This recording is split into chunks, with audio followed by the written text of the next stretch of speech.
is not a clickbait. Today I'm gonna be showing you exactly how I shaved 11 minutes from 38 minutes to 27 minutes 13 in my recent park run. And I'm also going to be showing you what an average week looks like in my training. So I am training for sub 25 5k.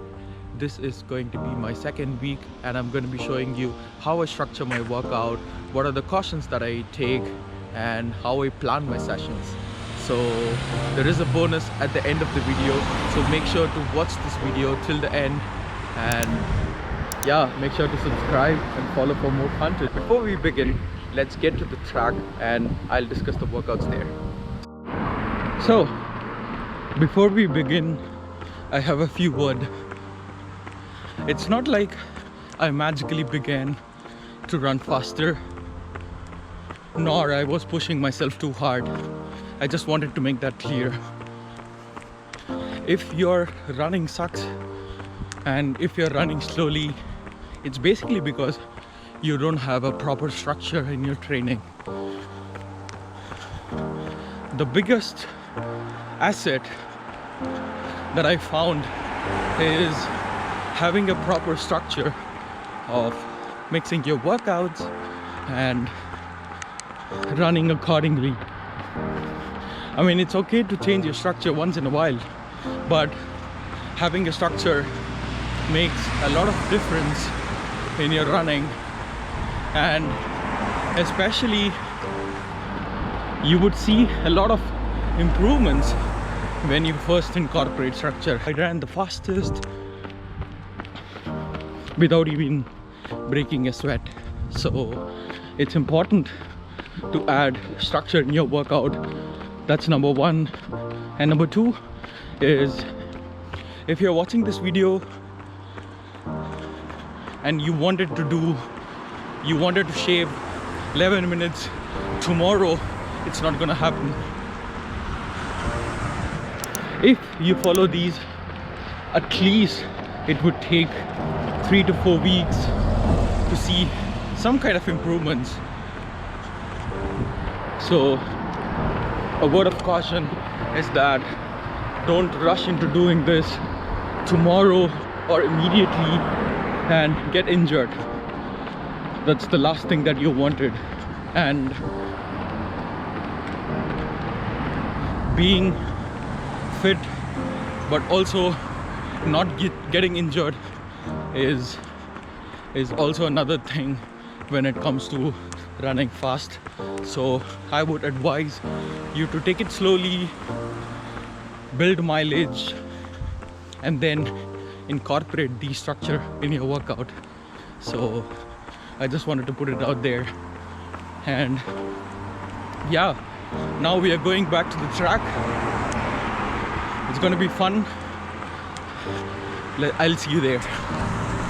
5k is not an easy distance as compared to marathon and the others. Marathon is a different race, and even 10k is a different race. It requires completely different approach. I mean, if I have to say it out loud from a little experience that I had, a 10k requires more endurance than speed. So beyond 5k, it's all about endurance. I mean, even 5k requires endurance, but not as much as we think we need. So the key requirement for doing a 5k is speed. So how well can you accelerate, and how well can you maintain the speed? That's gonna make a lot of difference in your 5k training. And when I began my 5k, it was I thought that I have to run 5 kilometers every day as fast as I can, but the reality is not that. In order for you to do a PB, you need 4 different workouts, 4 specific workouts that you need to do. It's not exactly that you incorporate all these 4 workouts in a week, every week. It's not going to be the case, but when you're starting out, you need to at least incorporate one of these in your workout and take the rest easy. So the first workout is going to be strides. So how you do strides is a 30 seconds all out faster run. So you manage that for 30 seconds and you do 4 times or 5 times 30 seconds, however much your body can handle. Now, usually how I do these strides is, after completing the easy run, I used to do like 5 times 30 seconds, which actually builds speed. Initially, it's gonna be really tough, but it plays a really important role in terms of deciding what is the speed that you can target. For example, if the strides feel comfortable the goal in less than 12 feet, and if it feels so fast and cannot be sustained, then your goals needs to be changed. So I use this as a way to adjust my goals and also think what is realistic in my opinion. So interval session is really important to maintain the speed for a particular distance. So I tend to do is I start with 5 times 200 meters. So and I progress towards 13 times 200 meters. So what is this 200 meters is going to teach me is this pace is eventually going to feel really easy. And yeah, so what this 200 meters is gonna teach is, can I maintain the pace for 200 meters? How fast does it feel? And can I hold this for 12 times or 13 times 200 meters? Now this is where the question starts. So initially you feel really hard and stressed, especially you can't hit the paces, but eventually the 200 meters feels really easy. So this is how you do interval. So for example, one interval, as I mentioned, is 12 times 200 meters, and I progress towards 12 times 400 meters, and to a point where I was able to hold the pace for 20 times 400 meters with 60 seconds rest. And this is important because usually when you can hold these shorter intervals for a long time, that means that you are nearing the faster pace, to the pace that you wanted your race to be in. Yeah, so that's the interval session, one of the key sessions I tend to do. The third most important session, which is kind of the holy grail of all workouts, is VO₂ Max workouts. So if you don't know what VO₂ Max is, it's completely fine. So VO₂ Max is nothing but, imagine it's the ceiling of your speed. So this is a speed where you can typically hold for 4 to 5 minutes depending on your physical capabilities. Now this is a really important tool because in order for you to run a faster 5K, it's important to know where your ceiling is. So if you are VO₂ Max, the pace that you can hold for 4 minutes is going to be, for example, approximately 1 kilometer. Then aiming sub 25, it's going to be really easy because you can theoretically hold. It's a matter of training that you can do. And that's also the same thing with sub 20. When you have your like 1 kilometer you can do in 4 minutes, all out VO₂ Max workout, that means that you can aim sub 20. It's just a matter of training.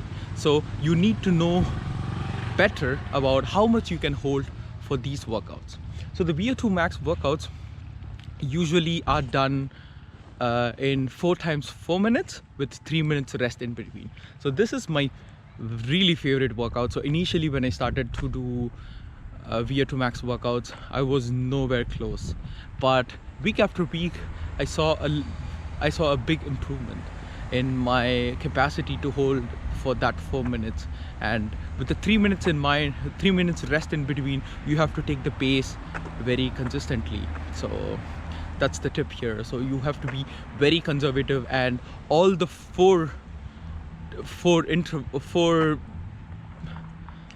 so you have to be very conservative here. So all the time you do like 4 times 4 minutes, you have to be very conservative, or else you'll be blown by the end. So yeah, VO₂ Max workout is really important, and especially I would say it's the number one workout you need to do in order for you to test as well as to improve your 5K time. And last but not least, there is another workout that is really important, especially for the endurance side, is the LT2 workouts. So if I have to say something about LT2, it's actually the point that this pace, this theoretical pace, is something that you can hold for an hour. So imagine if you can hold this particular pace for an hour. So that is going to be your LT2 pace. And what you want to do in general is that you wanted to push the LT2 a little bit faster. So let's say your LT2 right now is going to be 6 minutes per kilometer, let's say, for example. So that means that you can hold 6 kilometers for an hour, that is 10 kilometers.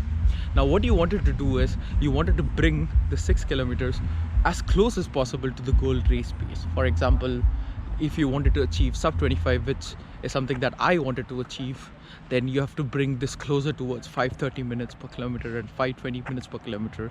The goal is to make the 5K feel easier. Now we have talked a lot about those shorter intervals. Now we wanted to go into the endurance stuff, because it's not just about short intervals. You have to be running for a 5K time. You need to run a continuous 5K. So for that, LT2 workouts is really important.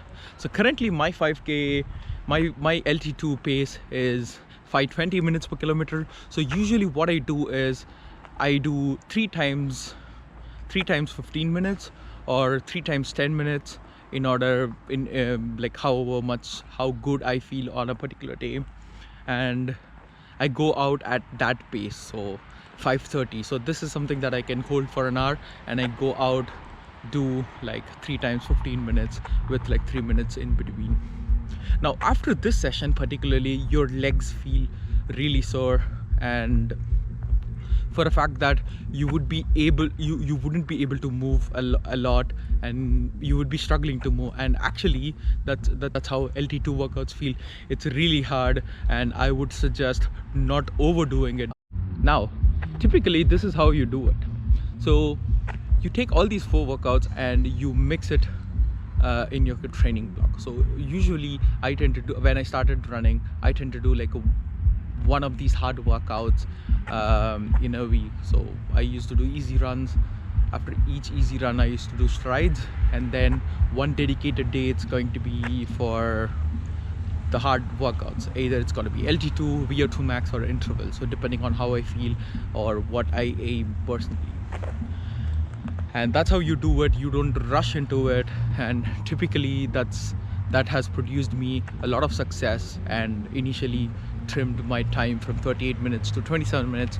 Now I'm aiming to complete, or I'm aiming for a personal best time of 25 minutes, which is actually really cool. And if you've been this far, make sure to subscribe and like. And this is exactly my 2nd week for the sub 25 training. And yeah, so we are in the track. So today the workout is gonna be 6 times 800 with 2 minutes interval. So this was supposed to be a long interval. Last week I did, I think, 12 times 400, which I ran really fast and really stupidly. This time I hope I am able to run a bit conservatively. So let's see how it goes. So I'm gonna start with 3:55, like 800 meters in 3 minutes 55 seconds, which is close to my goal pace, which is like sub 25 for the 5K. And we are 5 weeks out of the race, so I'm gonna race in the Berlin 5K, which is something that I'm really excited about. It's gonna be the day before the Berlin marathon, and I'm really excited to see and capture the early marathon for the first time in person. So I'm gonna be excited to get my PB as well as watch the Berlin Marathon, which is something that I'm going to participate in the future. Whew.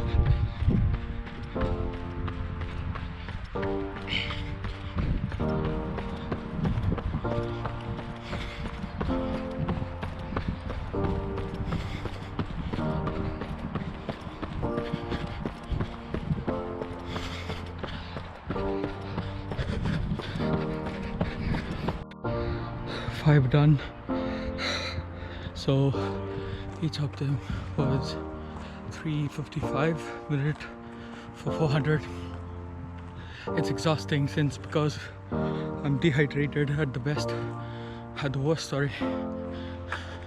And yeah, my legs are feeling stiff, but with just 2 minutes of recovery in between, I said it's a good one, because usually like I used to do like VO₂ Max, which is like 4 minutes of 4 sets with 4 minutes interval. I used to run approximately like 820 meters. I mean, like similar to this pace. Compared to that, 2 minutes is like kind of a good, and my heart rate is not going above 185, which is good because usually it hit like 190. So yeah. Now the last workout, come run with me. It's gonna be another run with me. 51, 52, 56, 7, go. Whew. It's gonna be hard, but we're gonna do it. Come on.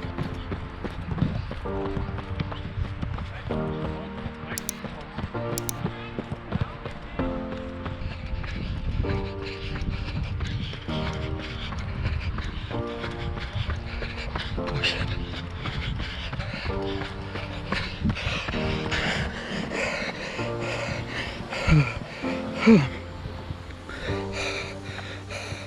$350. Oh my god. I'm dying. Oh fuck. It's hard. Let's see. It's 27 out there. Oh, I'm exhausted, dehydrated.